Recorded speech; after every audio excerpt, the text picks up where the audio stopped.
सत्कार म्हणजे प्रश्न आहे असं असं पु ल देशपांडे म्हणत, मी नाही म्हणत. मी सत्कार केला आणि मला एवढं खरंच अपेक्षित नव्हतं. सांगू तुम्हाला मी म्हणजे मला गीता शिकायची इच्छा मुळात इच्छामुळे झाली. माझं प्रेरणास्थान ही मंजिरीच आहे. खरंच सांगतो मी तुम्हाला, मला अनुग्रह सुद्धा घ्यायचा नव्हता. अनुग्रह हिला घ्यायचा होता. मागे मी तुला सांगितलं होतं आपण साखर खेड्याला माझा अनुग्रह कसा झाला होता. हिला अनुग्रह घ्यायचा होता. आमचा गुरुपण यांचा गुरुपणाचा कार्यक्रम होता अण्णासाहेब महाराज रत्नमातींच्या घरी. त्या दिवशी होता रविवार, तर आम्हाला आमंत्रण होतं प्रसादाला म्हणून. तर हिने आईला फोन, मलाही म्हणाले बाबा मला अनुग्रह त्यांचा घ्यायचा, मी घेऊ का? म्हटलं तू घे, माझी तुला घ्यायला हरकत नाही, मला घ्यायचं नाही. म्हटलं नक्की, मला त्यामध्ये पडतो. मग हिने आईला फोन करून विचारलं. आईचं तर माहीत आहे की तू तगडाफडकी काम असतं तर आईचं म्हणजे एक एक्सप्रेस डिलिव्हरी. तिने लगेच अण्णासाहेबांना विचारलं. लगेच पुढच्या दुसऱ्या मिनिटाला फोन. त्यांनी सांगितलं आहे तुम्हाला दोघांनी, त्यांनी ताबडतोब बोलायला मुकुंदाला धोतर घेऊन पाठव, माझी तळपायचे एक मस्त घातली. मी म्हटलं बघ तुला अनुग्रह घ्यायचा आणि तू घे, मला घ्यायचा नाही, मला अजिबात त्या गाडीत पडायचं नाही. म्हटलं मला आवडत नाही. चिडचिड सुरू झाली माझी. मी आंघोळ केली. मला म्हटलं पहिला भूक लागली, मला खायला दे. मग खायला काय करू म्हटलं, कालच्या पोळ्या आहेत ना, हो मग पुचकरा कर. आणि मी जाणून बुजून शेळ्या पोळींचा पुचकरा खाऊन गेलो तिथे त्यांच्याकडे. तुमचं होतो मी घरी त्यांच्याकडे सोडून देतो, बाहेर त्या बाहेर निघून जाईल म्हटलं. मी घरात घडूया काय. आम्ही घरात गेलो, पाय धुवून म्हटलं पादुकांना नमस्कार करून आपण निघून जाऊ. घरात गेलो. तो अण्णासाहेब मला पहिले पटकन धोतर नेस म्हणे. मला अण्णासाहेब बोलले की पटकन धोतर नेस म्हणे तू आधी. तुझी चॉईस होतो. मग मी धोतर नेसलो बा पटकन. पहिला अनुग्रह मलाच दिला त्यांनी, मग दिला दिला. आणि मग त्या दिवशी दिवसभर मी परेशान होतो. दिवसभर अभिषेक पादुकांचा वगैरे वगैरे सगळं झालं, महाप्रसाद झाला, सगळं झालं. आणि 4 वाजता आम्ही अमरावती घरी वापस यायला निघालो. तिथनं नमस्कार केला त्यांना. तर ते मला माहितीच म्हणे तुला अनुग्रह घ्यायचा नव्हता म्हणून. मला माहिती होतं. त्यासाठी तू मुद्दाम शेळ्या पोळीचा पुचकरा खाऊन आला, सगळं माहिती होतं म्हणे मला. पण मला तुला अनुग्रह द्यायचा होता म्हणे. हे याचं उत्तर मला परवा शृंगेरीत मिळालं.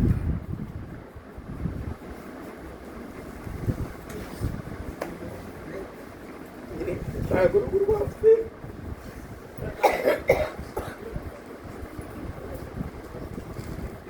याचं उत्तर मला खरंच शृंगेरीमध्ये मिळालं. हे जे माझं यश तुम्ही म्हणताय की नाही, हे मी काहीच मिळवलं नाही यातलं. हे सगळं त्यांचं आहे, काहीही नाही मध्ये. मला हा मोठे खरं आहे, मला संस्कृतचा गंध नाही. माझं संस्कृत गणपती स्तोत्र अथर्वशीच्या रामरख्याच्या पूर्ण मराठीत आहे. आणि माझं म्हणणं असं आहे की ते मला येते आता ते संस्कृत हे नाहीच आहे. ते माझं म्हणणं आहे. म्हणजे संस्कृत मला येतच नाही. तो संस्कृत शब्द सुद्धा लिहिता येत नाही मला कोणत्याच भाषेमध्ये. अजून काय सांगू, इतका अशिक्षित माझ्या बाबतीत त्याला. आणि मग मला ही गीता शिकली. तर म्हणजे आधी तर चिन्मय मिशनवाल्यांकडे शिकली साईनगरमध्ये. तेव्हा मी बँकेत नोकरीवर होतोच तेव्हा. पण नंतर मग अंबिकानगरमध्ये जेव्हा आम्ही गीता पाठ्या म्हणून जायचो, मग त्यांचं म्हणणं हिचं म्हणणं जमीन असमानचा फरक होता. ते आणीबाणींनी शिकवलेलं होतं. अगदी शुद्ध, कुठेही एकही चूक नाही, ह्रस्व नाही, दीर्घ नाही, विसर्गाच्या चुका नाही, अनुस्वराच्या नाही, काहीच नाही. म्हणजे तेवढ्या त्या पाठामध्ये कोणी चुकलं असेल तर आणीबाणी पटकन थांबायच्या. कुणीतरी असं म्हटलं ते दुरुस्त करायला पाहिजे. तेवढ्या पाठामध्ये 100 बायका असताना सुद्धा पटकन थांबायच्या. कोणीतरी असं म्हटलं, असा उत्तर केला, याचा उत्तर असा नाही असा करा. हे मग हिच्या लक्षात आलं की आपण चुकीचं म्हणतोय. मग त्या देशपांडे मॅडमकडे ही अंबिकानगरला शिकायला जायची. तेव्हा मी रिटायर्ड झालो होतो योगायोगाने. की त्या वहिनीला शिकवायला तयार झाल्या. बल्लाट बाजूला राहायच्या त्या. ती म्हणे त्या म्हणा तू येतो आणि 5 दिवस आम्ही तुला शिकवतो. मग मीला घेऊन जातो तिथे. रिटायर्ड झालो होतो 5 दिवस. हिला त्या ॲग्री सोडून द्यायचो. मी आपलं अंबिकानगर मला जपत बसायचं. म्हटलं माझाही जप होतो थोड्या वेळात. मग ही वर्ष मला शिकली. मग थोडासा इगो हर्ट झाला. मी हिला गीता आहे आपल्याला येत नाही, हे साले बरोबर नाही म्हटलं गड्या. त्या लोक म्हणतील बघा त्याच्या बायकोड गीता आहे त्यात काहीच नाही येत. कुठेतरी इगो हर्ट नक्की झाला, 100% नाकारण्याची अर्थ नाही आहे. पण म्हटलं नाही आपणही गीता शिकली पाहिजे. मग मी शामराव देशपांड्यांना विचारलं नाही, शामराव गीता शिकायची आहे म्हटलं मला. शामराव म्हणे यार 2-4 जण अजून तयार काय एकट्याला शिकवणं मलाही म्हटलं. त्यांचंही बरोबर होतं. भारत 2-4 जण म्हणजे माणसं शिकतच नाहीत ना. माणसं शिकतच नाही, माणसं फक्त एवढंच करतात बस. गोष्टी चकाट्या पेंड दुनियाभरच्या राजकारणाच्या शिकत नाही. कारण मी गोपाळोठा मंदिरातही पाहतो महिलांची उपस्थिती जास्त असते, पुरुष नगण्य असतात. तसं सगळीकडे असते. आता माणसं कुठून आणायचे. पण मला योग चांगला आला. 1 फॉईन मारणी मला माझा मित्र आहे मिलिंद हंबर्डेचा फोन आला. मी तेव्हा अंबिकानगरच होतो. मे महिन्यात, मे 2021ची गोष्ट आहे. तो मला म्हणे मिलिंद अरे म्हणे तुला गीता शिकायची. मी लोक शामराव शिकवत आहेत का? आणि शामराव नाही म्हणे म्हणजे गीता परिवार म्हणे गोविंद जोगी महाराजांचा, त्यांचे ते ऑनलाईन गीता वर्ग घेतात म्हणे. तर त्यांची ते आता 5 जुलैपासून वर्ग सुरू होणार आहे. तर तू म्हणला मी तुला लिंक पाठवतो, ताबडतोब पाठवणार. त्याने लिंक पाठवली, मी ते जॉईन केलं. 5 जुलै 2021 पासून आमचं गीता पठण सुरू झालं. 12वा अध्याय, 15वा अध्याय, एका महिन्यात 2 अध्याय झाले. मग त्यांचा तो 2 अध्यायाला आनंदोत्सव असतो तो झाला. मग L2 मध्ये गेलो, त्याच्यामध्ये 16, 14, 9, 17 असे 4 अध्याय त्यांनी शिकवले. मग त्यांची 3 अध्यायाची परीक्षा झाली. गीता जिज्ञासूची ही 100 मार्कांची परीक्षा असते. त्याच्यामध्ये मला ते 98 वगैरे मार्क मिळाले. माझं चुकलं काहीतरी, ते पाठ केली. मग L3 मध्ये गेलो, बाकीचे मग 6 अध्याय शिकवले. आणि L4 मध्ये उर्वरित 6 अध्याय, ते सोप्यापासून आणि लहान अध्यायापासून सुरू करून मोठ्या अध्यायापर्यंत पोहोचतात. शेवटी असं माझे नोव्हेंबर 2022ला माझं शिकणं पूर्ण झालं. 18 महिन्यात 18 अध्याय झाले. आणि इन द मेन टाईम थोडासा माझा एक स्वभाव की बुवा आपण आता हे शिकलो आहे, आपण जर हे म्हणत नाही गेलो तर आपण हे विसरून जाऊ, हे नक्की आहे. पण आपलं आता वय, आपल्या वयाचा विचार करता आपण हे आठवण्याचं कारण नाही. म्हणून मग मी ते जसं शिकवत होते रोज सकाळी उठून म्हणायचं. पहाटे 5 वाजता उठायची सवय माझी जुनी आहे, अनादी काळापासून केली ती. म्हणजे माझ्या आठवणीनुसार कमीत कमी 50 वर्षापासून पहाटे 5 मी उठतो. ती सवय आहे माझी. तर त्याच्यामुळे म्हटलं आता उठून दुसरं काहीच करायचं नाही, आपण गीता म्हणायचो. ती जी सवय कंटिन्यू झाली, त्याच्यामध्ये गीता पाठ होत गेली. मग पुन्हा यायचं, मग आता तुम्ही गीता पाठ केली आहे, मग परीक्षा कहाणी देत, परत दुसरी गोष्ट काय आली, मागच्या वर्षी सुधीर मामा देशृंगीला जाऊन आला. मग ते अजून सुरू झालं, माझा भाऊ तो जाऊन आला, तुम्ही का नाही जात, माझा भाऊ तो जाऊन. अरे म्हटलं भाई तुझा भाऊ मी जमीन आसमान तर आहे. तो म्हणजे आज 18 अध्याय शिकून झाले, उद्या त्यांनी गीतावरती परिषदेला 18 अध्याय पाठांतराची 6 सार मांडले त्याला. तो इतकी जबरदस्त प्रज्ञा आहे त्याची. आज शिकवलेले 4 श्लोक त्याचे दुसऱ्या मिनिटाला पाठ आहे. आपले 40 वेळा म्हटल्याशिवाय पाठ होत नाही. ह्या म्हणतात ते खोटं नाही आहे, खरंच नाही, ते आठवत नाही, खरंच नाही आठवत. आपल्याला वाटते पाठ झाला आहे म्हणून दुसऱ्या वेळा म्हणून काहीच आठवत नाही, ब्लँक बिलकुल. असं माझंही होत होतं, नक्की झालं, ती 100% होत होतं. तर म्हणजे तुम्ही परीक्षा द्या, परीक्षा या, मी म्हटलं म्हणजे परीक्षा. पण नंतर काय झालं की यांचे दर एकादशीला गीताचे पारायण होतं अंबिकानगरच्या मंदिरावर किंवा अन्य कोणापुढे असतील तिथे. तर मी ना घेऊन जायचो. अंबिकानगर असं तिथे थांबायचो, आपलं घरच आहे तिथे, बसायचो. मग मी बाहेर खुर्ची घेऊन यांच्याबरोबर म्हणत बसायचो. मग हे या समोर बसलेल्या बायका असायच्या, वाणी वहिनी, माधुरी कुलकर्णी, सविताताई जोशी, या सगळ्यांना लक्षात आलं की यांना गीता अध्याय पाठ आहे हे म्हणतात. मला आणि वहिनीनं खूपदा म्हटलं की तुम्ही इकडून बसत जा म्हणे. तर नाही, आता सगळ्या महिला असतात, मी एकटा माणूस तिथून, मी परिचयाच्या ठिकाणी काही अनोळखी महिला आहेत ना, त्यांना असं वाटू शकतं हा कोणाला उपऱ्या इथे म्हणायला. म्हणून म्हटलं मी येत नाही, मी मागे बसतो म्हणायचं. त्याच्या मंडळाचा फायदा मला इतका झाला की माझ्या उच्चारामध्ये सुधारणा झाली. ह्रस्व, दीर्घ, विसर्ग सोडणे किंवा घेणे, त्यानंतर अनुस्वाराचे उच्चार, म्हणजे लवर जर अनुस्वार असेल नंतर ल असेल त्याचा उच्चार लच करतो आपण, तसे आहे ना. त्यामुळे तसे उच्चार माझे सुधारले. त्याच्या याचा मंडळात मला अनंत खूप फायदा झाला त्याचा. आणि मग त्यांच्या लक्षात आलं, मग यांचं ते शृंगेरीचं सुरू झालं. मग त्याचं सविता ते जोशी या डॉक्टर आहे, BMS आहेत त्या, त्याचं ओळखतात चांगल्या. तर त्यांनी मला धमकीच दिली, मी पाहते म्हणे तुम्ही कसा फॉर्म भरत नाही म्हणून. झालं, त्यांनी माझा एक दिवस नंबर घेतला बा आणि नंबरमध्ये मी दिला. असं काही काम, आता आपला नंबर पाहिजे दिला. संध्याकाळी घरी आलो तर शृंगेरी काय म्हणतात सराव ग्रुप, हे यू आर ॲडेड. तरी म्हणले खूप झालं, आता म्हटलं जाणं आहे. त्यात खाली मेसेज उद्यापासून माधुरी दुपारी 3 वाजता सरावाला येणे. मग आम्ही एक 2-3 महिने सर्व माधुरी कुलकर्णीकडे मी अंबिकानगरला राहते, त्याच्या घरी प्रवास जायचो आम्ही. 6 महिला होते, मी एकच त्याच्यामध्ये होतो. आम्ही आता रोज म्हणायचो. मग नंतर एक 2-3 महिने ती प्रॅक्टिस झाली आणि मग उन्हाळा सुरू झाला. उन्हाळ्यामुळे जाणं शक्यच झालं नाही. मग आम्ही आपलं घरीच म्हणजे मी रोज घरी म्हणतो, म्हणजे मी स्वतः आपली स्थानिक आपण करतो एक मोठं समर्थ म्हणून गेले आहे. पण तो मी मूर्खपणाचा आळ घेऊन मी मान्य करतो की मी रोज सकाळी 5:30 ते 6:30 गीता म्हणतो. गेले 3 वर्ष झाले रोज न चुकता. ज्या दिवशी माझं सकाळी म्हणणं होत नाही त्या दिवशी मी दुपारी, संध्याकाळी, रात्री केव्हा तरी म्हणतो, पण ते सोडत नाही. 1 ते 9, 10 ते 18, 1 ते 9, 10 ते 18 मी रोज करतो, रोज अगदी. त्याचाही फायदा मला झाला. पण सर्वात जास्त फायदा हे गीता धर्ममंडळ अंबिकानगर यांचा झाला. त्याच्यामुळे माझे उच्चार, त्यांचं माझे त्यांचे थोडंसं ते स्वरबद्ध लयबद्ध म्हणायचे, थोडंसं इतकं तर नाही पण थोडंसं त्याच्यामध्ये तो फायदा मला झाला. मग ते शृंगेरी सराव वर्ग सुरू झाला आमचा. मग ते 3 महिने प्रॅक्टिस झाली. मग उन्हाळा झाला, मग उन्हाळ्यात बंद पडलं. बंद पडलं तर मग आम्ही आपलं घरीच करत होतो. घरी आम्ही गीता परिवाराचा फायदा असा की गीता परिवाराचं एक गीता लर्न आणि गीता प्रॅक्टिस ॲप पण आहे. ते प्रॅक्टिस ॲप इतकं सुंदर आहे ते. त्याच्यामध्ये तुम्ही कोणताही अध्याय सिलेक्ट करा आणि श्लोकानुसार किंवा चरणानुसार तुम्ही क्लिक केलं की ते कुठल्याही एखाद्या श्लोकाचं चरण तुम्हाला विचारतात. आपण ते पुढं म्हणायचं आणि त्याच्या पुढचा म्हणायचा आणि त्याचं उत्तर पण असते खाली. तुम्ही चेक करून घ्या तुमचं उत्तर चुकलं आहे की बरोबर आहे तो. त्याचाही फायदा झाला. त्यानुसार मी माझा सराव पण घेतला आणि मग मी आता हिचं म्हणणं की तुम्ही आता तुम्ही माझी गीता पथिकी 12 अध्यायाची परीक्षा आणि गीता वरती 2 परीक्षा द्यायच्या राहिल्या होत्या. तुम्ही म्हणाले की तुम्ही त्या पण द्या, मग थोडंसं कॉन्फिडन्स येईल. म्हणून गीता प्रत्येकची परीक्षा दिली. त्याच्यामध्ये ती 400 पैकी 400 मार्क मला मिळाले. मग गीता वृत्तीची परीक्षा होती ती 22 जूनला होती. 18 मेला ही झाली गीता परीक्षेची, 22 जूनला ती होती. 25 मेला आम्ही शेगावला गेलो होतो गजा महाराज दर्शन. आम्ही दोघं, सुनील मामा आणि सोनाली, आम्ही 4 जण आणि सई होती. मोठी लाईन होती दर्शनाची. आणि मग त्या लाईनीत उभं असताना मला डोक्यात असं विचारायला म्हणलं आता महाराजांना सांगू म्हटलं आपण की आपल्याला शृंगेरीला जायचं आहे. तारीख नव्हती आली तेव्हा. ऑक्टोबर 2024 फॉर्म भरले होते आम्ही, म्हणजे घटस्थापनेच्या दिवशी शृंगेरीची.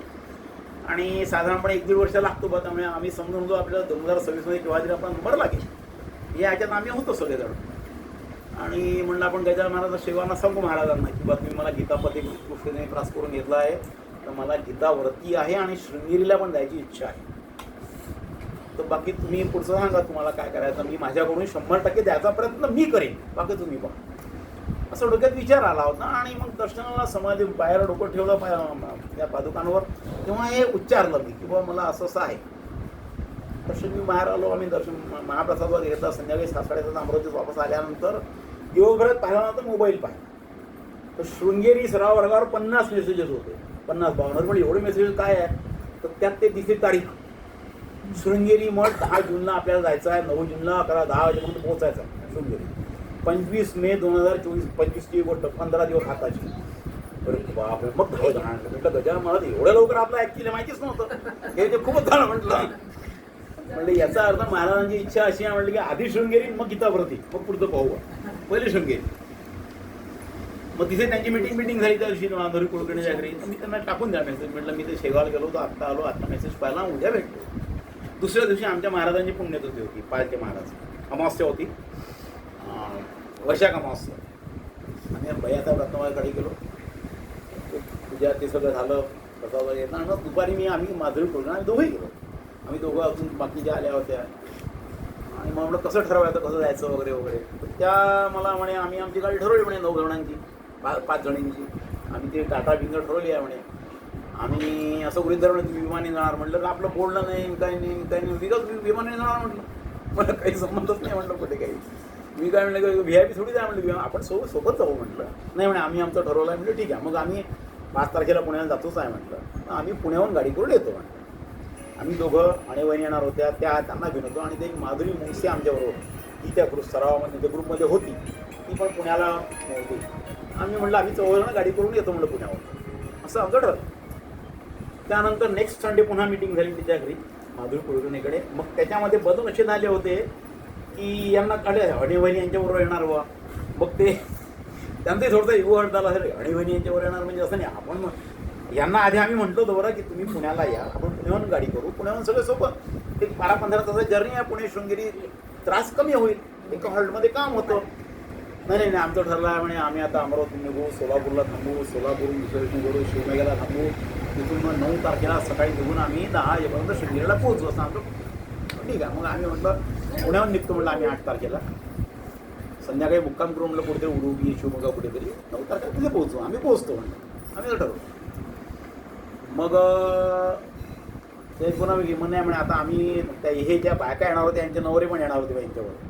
मग संख्या वाढली. मग म्हणे आता आपल्याला 14 सीटर गाडी पाहिजे. म्हणून आपण आता अमरावती पुण्याला एक हॉल्ट पुणे असं जाऊ.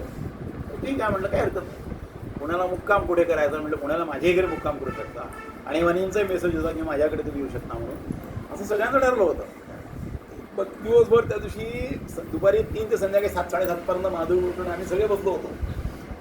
टूर प्रोग्राम चॉकआउट केला. काय कसं निघायचं. 6ला तारखेला सकाळी निघायचं, पुण्यात 7ला निघून पुण्यात पोहोचायचं, संध्याकाळी तिथे मुक्काम करायचा, एक पाठ करायचा गीतेचा. 8ला सकाळी निघू शृंगेरी म्हणजे उडुपीला किंवा शिवमोग्याला पोहोचू, तिथून मग शिवरी जवळ आहे, तिथनं 2 तासाच्या अंतरावर. असं ते सगळं ठरलं. साधारणपणे किती खर्च येईल, ट्रॅव्हल्स आल्याला विचारलं, त्याला गाडीचं भाडं रेट वगैरे विचारलं, सगळं असं गाडी पाहू वगैरे असं झालं सगळं. आणि म्हणे आपण 12ला तिथून निघू, म्हणजे 10ला हे आटोपलं, 11ला उडुपी आणि गोकर्ण, संध्याकाळपर्यंत गोकर्णाला पोहोचायचं, गोकर्णाला मुक्काम करायचा, तिथे दुसऱ्या दिवशी तिथून निघायचं. 12ला संध्याकाळपर्यंत पुण्यात येऊन जाऊ बा, असं ठरलं. तर लांडगे होते आमच्याबरोबर, त्या श्रद्धा लांडगे तिचा नवरा, तो विद्यापीठामध्ये आहे. त्याला 13 तारखेची मीटिंग होती विद्यापीठामध्ये सिनेटची महत्त्वाची. तो म्हणे मी 13ला अमरावतीत पाहिजे म्हणजे कुठल्याही हालतीत. मग 13ला अमरावतीत पाहिजे, पुण्याला 12 संध्याकाळी पाहिजे. मग ते सगळं बरं कळलं. मी म्हटलं आता एकच पर्याय आहे, जो तुम्हाला व्हेरी फर्स्ट डे मी दिला होता, की तुम्ही सगळेजण ट्रॅव्हल्सनी किंवा रेल्वेनी पुण्यात पोहोचा. पुण्याहून मी गाडी करतो, जबाबदारी माझी म्हटलं पूर्ण गाडी करायची, पूर्ण गाडी करतो म्हटलं व्यवस्थित सगळ्यांसाठी. पुणे शृंगेरी पुणे गाडी करू म्हटलं आपण. पुण्याहून 8 तारखेला निघू, संध्याकाळपर्यंत शृंगेरी तिथे पोहोचू म्हणजे शिवमोग्याला, तिथे मुक्काम करू. दुसऱ्या दिवशी सकाळी 10 वाजेपर्यंत आपण शृंगेरीत पोहोचतो म्हटलं. शृंगेरीचं सगळं आपलं 10चा रात्रीचं मुक्काम करू म्हटलं. तिथे 11ला सकाळी उडुपी, गोकर्ण कुठेतरी मध्ये मुक्काम करू, बेळगाव म्हणा, धारवाड म्हणा कुठेतरी, आणि 12ला सकाळी निघून संध्याकाळपर्यंत पुण्यात पोहोचतो म्हटलं आपण असं. मग ते त्यांना पटलं. मग त्यांनी ते ट्रॅव्हल्स बुकिंग वगैरे केले. मग आम्ही पुण्यात, मी तर 5ला आलोच पुण्यामध्ये. मग हे लोक 6ला आले सगळेजण.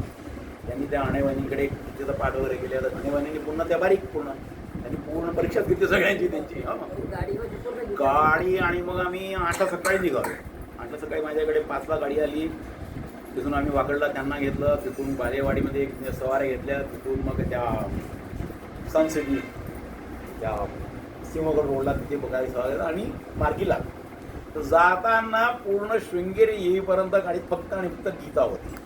त्यासमोर सगळ्या मायका बायकल्या, ते तिथे पाठ गीता म्हणून राहिल्या. मग वाणी की काय सगळ्यांच्या परीक्षा घेऊन राहिल्या. आणि आम्ही मागे माणसं झकाट्या पेटत बसलेले. झालं असं सुरू होतं. ही परेशान, की म्हणे तुम्ही इतकी प्रॅक्टिस करून आले, नुसतं गोष्टी करून आले वगैरे वगैरे. एकदा गाडी करताना म्हणे त्याची काळजी नका करून मध्ये आमचं चुकलं ते सांगतात म्हणे आम्हाला. त्यांचं लक्ष इकडे द्या म्हणे, सगळ्या गोष्टी तरी करून आले तरी ते. आता हे कसं होतं, थोडंसं काही चुकलं तर आता आपल्या डोक्यात ती गीता असल्यामुळे ते सांगू शकत होतं की माझी खूप तीर मारली अशाचा भाग नाही आहे.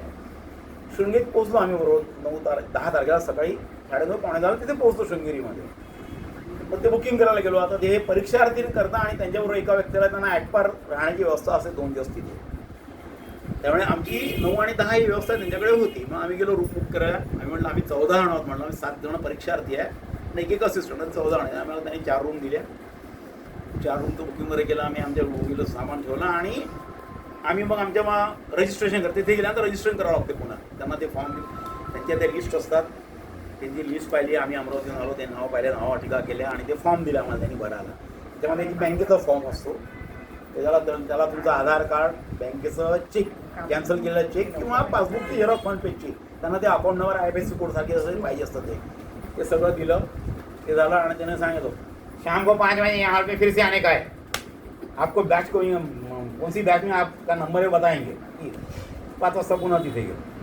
5 वाजता तिथे गेलो तर तो एक म्हातारा आला, 5:30 पावणे 6ला. आणि त्यांनी हे सांगितलं बॅच नंबर 1, त्याचं नावं घेतले. ये लोक बॅच नंबर 1 में रहेंगे. बॅच नंबर 2मध्ये बॅच नोजमध्ये आमच्या 7पैकी आम्ही दोघं जण होतो, मी आणि सविताताई जोशी. माझा 7वा नंबर, त्यांचा 8वा नंबर. आम्ही बॅच नंबर 2मध्ये.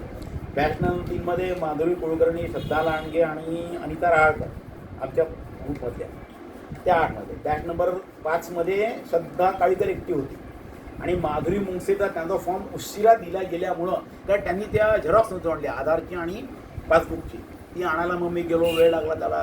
त्यामुळे त्यांचं दुपारच्या बॅचमध्ये नंबर लागला होता 2 वाजताच्या. आणि आम्हाला त्यांनी सांगितलं कल 8 बजे यहाँ पे आना, आपको परीक्षा जाना वहाँ लेके जाएंगे. दुसऱ्या दिवशी 10ला आम्ही 8 वाजता जमलो तिथे. 8:30 वाजता तू म्हातारा पुन्हा आला आणि चलो batch number 1, batch number 2, batch number 3 अशा 8 बॅचेस होत्या आमच्या. ते घेऊन गेला. त्याच्या मागे मागे मागे मागे आम्ही तो मागे घेऊन गेला. तिकडे मोठा हॉल होता. त्या हॉलमध्ये अशा मोठ्या मोठ्या खोल्या, अशा एक एक खोली एवढी मोठी होती अशी. हा, नदीच्या अलीकडे, नदीच्या अलीकडे ते भोजनालय वगैरे आहे की नाही, त्याच्या बाजूला थोडंसं असे मोठे मोठे हॉल मोठे होते. आणि एका रूममध्ये एकेकाची परीक्षा आणि ते बॅच आम्हाला बसून दिलं. ते बॅच नंबर 1, 1, 2, 3, 4, 5, 6, 7, 8 असतात आणि जसे जसे ते परीक्षा घेणारे आले तसे त्याचे बॅचेस ते सुरू झाले. एकेकाची परीक्षा अर्धा तास ते घेत होते. आणि मग आता आमच्या बॅचमध्ये तो जो आला तो थोडासा 8:30ला वगैरे आला आमचा परीक्षा घेणार. त्यामुळे नॅचरल आमच्या बॅचची उशिरा सुरू झाली. आमच्या बॅचमध्ये पहिल्या नंबरला माझी 80 वर्षाची म्हातारी होती औरंगाबादची. परभणी ती गेली आतमध्ये 8:40ला वगैरे गेली. 9:10 बाहेर आली. अर्धा तास ती परीक्षा आली. मग दुसरा माझा तर 7 आणि 8 नंबर होता. मग अजून दुसरा गेला, तिसरी गेली. बायाच होत्या माणसांमध्ये. एवढ्या याच्यामध्ये 4 जण होते.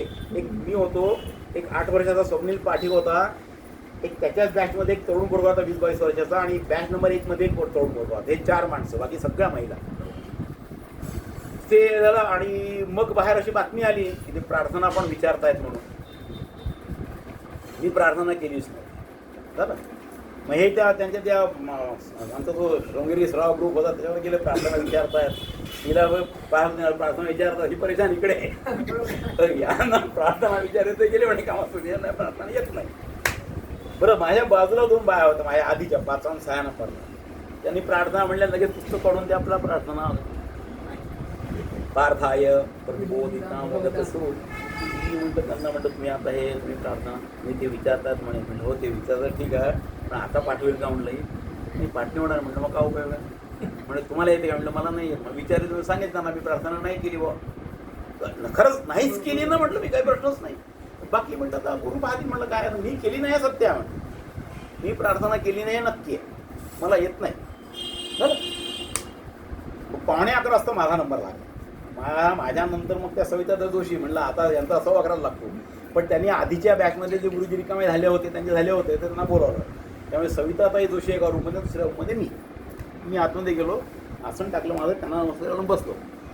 तर तो पोरगा होता तरुण पोरगा या युगंधरपेक्षा एखाद्या वर्षाने मोठा असेल तो बिलकुल असा मस्त बसलेला थोडे जो प्रपन्न पारायचे आता आहे बोलो म्हणे. तर माझ्या सुदैवानी गुरुची कृपा ही म्हणता येईल मला तो श्लोक मला येत होता. मी प्रपन्न पारिजाताय स्तोत्र वेत्रैक पाणये असं म्हटलं आणि पुढचं म्हणणं तेवढ्यात तो 8व्या अध्यात होता. 18व्या अध्यात पंचेतानी महाबाहो अरे म्हटलं जमला आता तर आठवतच नाही म्हणलं आता तर काही म्हणलं आता आपल्याला प्रश्न गुरु आहे. मला त्या क्षणाला जाणवलं की आपल्या पाठीशी अण्णासाहेब उभे आहे. त्या क्षणाला जाणवलं की याने जर पुढचं विचारलं तर आपण गेलो म्हटलं. मग त्यांनी पंचेतानी महाभाव करणानी बोधमे सांख्ये कृतांती प्रोक्तानी सिद्धे सर्व कर्मणाम अधिष्ठान करता करणंच पृथ्वीदाम विविधाश्च पृथक्छटा दैवंच वात्र पंचम शरीर वाङ्मनो विरत कर्म प्रारभते नरः न्याय्यं व विपरीतं वा पंचेते तस्य हेतवः तत्रैवं सति कर्तारं असं मी म्हणलं. तो एकदम 17व्या अध्यायात घेतला 24 होता कोणता तो तस्मात् तुम्ही द्याधृत्य यज्ञदान तपक्रियाः प्रवर्तन्ते विधानोक्ता सततं ब्रह्मवादीनाम. ते 5 श्लोक म्हटले मी आणि मी म्हणणार ओम तसं दिदी असं म्हणणार. पुष्पिका पहिल्या अध्यायात गेला तो दृष्टू एमं सजनं कृष्ण अरे म्हटलं हा पहिल्या अध्यायात गेला म्हटलं. मग मी सुरू केलं म्हणून कृपया पर्याविष्टो कृपया पर्याविष्टो कृषी म्हणजे अर्जुन उवाच दृष्ट्वेमं सजनं कृष्ण योत्सुं समुपस्थितं सीदन्ति मम गात्राणि मुखं च परिशुष्यति वेपथुश्च शरीरे मे रोमश्च जायते गाण्डीवं संसते सत्तात् त्वच्चैव परिदह्यते न च शक्नोमि व्यवस्थातुं भ्रमति वच मे मना. पुढचा म्हणणार तो 16 अध्यायात गेला झालं. 16व्याचे ते 4-5 श्लोक म्हटले तो 3ऱ्यात आला. जर 3ऱ्याचे 5 म्हटले तो 8व्यात गेला. हो म्हणजे इतकी अट्टॅण्डम राहते ते आपण बरं त्याच्याकडे लक्ष ठेवावं त्याकडे म्हणताना कारण ते हळूच म्हणतात आपण आपल्या तालात हळू म्हणतात ते त्यांच्या ते हळू त्यांचे एक तर त्यांचं साऊथ इंडियन टोनिंग आणि अगदी हळू म्हणतात. म्हणजे मला आपलं लक्ष नसेल ना आपण ते कंटिन्यू करत राहतो तिथे तुम्ही गेले बरं त्यांचं चुकीला माफी नाही आहे. तुम्ही आठवून राहिले की गेले कामात हां त्यांना ते अस्खलितच पाहिजे आणि शुद्ध आणि स्पष्टच पाहिजे. अनुस्वार विसर्ग ह्रस्व दीर्घ सगळं पाहतात ते कठीण परीक्षा खरंच कठीण आहे सोपी नाहीच आहे. आणि याच्यासाठी तुम्ही नुसतं पाठांतर नाही पाहिजे तुमच्या पाठीची सद्गुरूच पाहिजे तरच होते. अदरवाईज अशक्य आहे. अदरवाईज अशक्य आहे. ते जर नसतील ना तर तुम्ही काही शून्य आहे तुम्ही हे नक्की आहे. मला सांगतो ना त्यांनी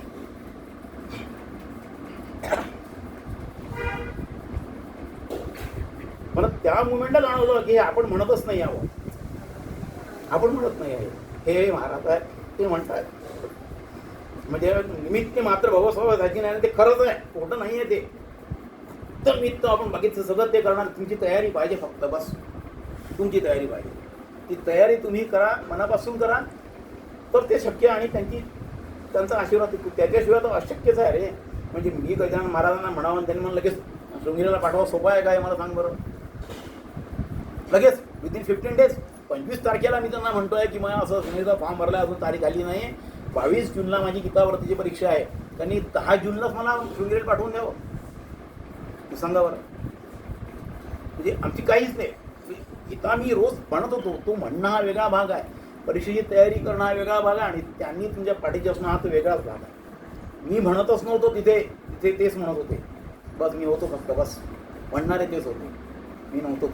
कारण एवढं अस्खलित नाहीच म्हणू शकत आहे मी, कुठेच नाही अडकणार आहे. जवळपास 75 ते 80 श्लोक म्हणले अर्ध्या तासामध्ये. सगळ्या अध्यायातले सगळे अध्याय घेतले नाही. मध्ये 6वा अध्याय, मध्ये 3रा, मध्ये 12वा. बरं 12वा अध्याय त्यांनी अद्वेष्टा सर्व भूतानांपासून जो सुरू मी केला ते पूर्ण 20व्या श्लोकापर्यंत. मग पुष्पिका म्हटली आणि त्याकडे पाहून तो म्हणे असं. मग 13वा अध्याय कंटिन्यू केला. श्री परमात्मने नमः. श्रीमद भगवद्गीता त्रयोदशोध्याय. श्री भगवान इदम शरीरम कौंतेय. ते मयी त्यानंद योगिनेपर्यंत 10 श्लोक पूर्ण बनवून घेतले हो. 13वा अध्याय 10 श्लोक पूर्ण म्हणून घेतले. आणि मग 14व्यात गेला पुन्हा सुखम विधानी विधम सुणे भरत शप. नाही, तो 18व्या अध्यायाचा आहे. तो कोणता सत्वा संजय काही म्हणजे तो नाही. अर्जुन वाचो नाही करलिंग स्त्री गुणा निदान त्याच्या आधीचा अध्याय, त्याच्या आधीचा श्लोक सांगतो मी तुला. ऊर्ध्वं गच्छन्ति सत्त्वस्थामध्ये तिष्ठन्ति राजसाः जगन्यगुणवृत्तिस्था लो गच्छन्ति तामसाः नान्यं मुडेभ्यः. तिथे गेला होतो.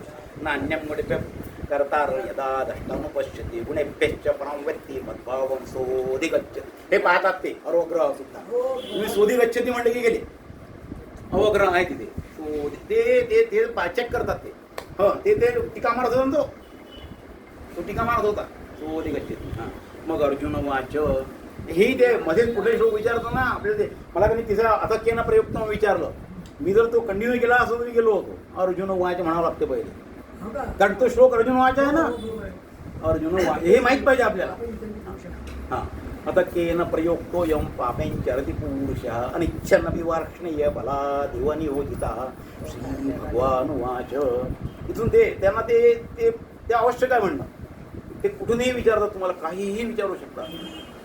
1 ते 700व्या श्लोकापर्यंत आपलंही काहीही ॲट्रॅन्डमली विचारतात. त्या मनाने गीता परिवाराची परीक्षा सोपं आहे. ते म्हणजे 1 ते 18 अध्याय म्हणजे मी गीतावरती दिल्या ना. तुमचा पहिला अध्याय नाव सांगा, पहिला श्लोक म्हणा, झालं. मग ते सुरुवातीच्या त्यातले 2 एखाद चरण विचारतात 2-2 श्लोकांचं. आपण ते म्हणून त्याला मूर्ता म्हणायचा. मधल्या ह्याच्यातले शेवटच्या ह्याच्यातले. मग 2रा अध्याय नाव सांगा, पहिला श्लोक म्हणा. मग ते असं ही जी झोपी आहे हे काय विचारतील नमेच नाही. म्हणजे मला प्रपन्न पारिजात आहे म्हणजे एकदम तो पंचायत आणि महाभावामध्येच गेला, सरळ 18व्यातच गेला सट्ट. मी ते म्हणून 17व्यात गेला, तिथून पहिल्यात आला, तिथून 16व्यात गेला, तिथून 7व्यात गेला. असं त्याच्याकडे बिलकुल त्याकडे पाहतच म्हणावं लागतं. गीता परिवाराचे तुम्हाला डोळे मिटून म्हणावं लागतं. कारण ते ऑनलाईन परीक्षा घेतात की नाही, तुम्ही डोळे मिटून म्हणा. तुम्ही डोळे चष्मा काढा, डोळे मिटा, आजूबाजूला कोणी नाही आहे. कारण त्यांना ते कळलं पाहिजे ना, हे न पाहता म्हणतात म्हणून. हां, हे समोरासमोरच असते. एका रूम मध्ये एकच जण हे एकाकडे एक समोर ते बसलेले, मी बसलेलो विचारूमध्ये. संध्याकाळी मग त्यांनी मग आमचं झालं की मग सांगितलं माझ्या ह्या पे आणे का. 5 वाजता आम्ही पुन्हा सगळे तिथं घरात आमची सगळ्यांची सगळे जमले 5 वाजता. तो खडूस म्हातारा आला. म्हणजे ते त्यांनी बोललं 5 वाजता आम्हाला. तिकडे त्यांचं नदीच्या पलीकडे आचार्यांचा निवासस्थान पण आहे. तिथे मोठा हॉल आहे. तिथे ते सगळं हे करतात. वो नदी के उस पर आ जाने का 5 बजे के बाद 5 बजे. मग आम्ही आपलं 4:30 वाजता निघालो आमच्या रूममधून. ती लुंगी आणि उपरणं बनेन पण झालं नाही तिथे. तर तिथे गेलो. मग आम्ही आधी नदीवर वगैरे गेलो, ते अर्घ्य वगैरे दिला आणि मग गेलो फिरत फिरत. ते रमणीय स्थान आहे खूप. ते आम्ही त्या हॉलमध्ये जाऊन बसलो. 5:30 वाजता वगैरे बसलो आम्ही. सगळे लाईनी जातले बसलो. 6:30 पावणे 7च्या दरम्यान तो म्हातारा आणि त्याच्याबरोबर ते आली. ते एक एक बाई आहे. मग त्यांनी मग ते मॉर्निंग बॅच 1 त्यांनी नावं डिक्लेअर केली. 1 2 3 4 1 2 यहाँ पे बैठो, ये लाइन में बैठने का, सिरियल नंबर से बैठने का. मॉर्निंग बॅच 2 मध्ये मी होतो. मग ते त्या परभणीच्या म्हातारीचं नाव आलं एक, त्याचं एक नागपूरची म्हातारी तिचं नाव आलं. मग मुकुंद देशमुख, हा म्हटलं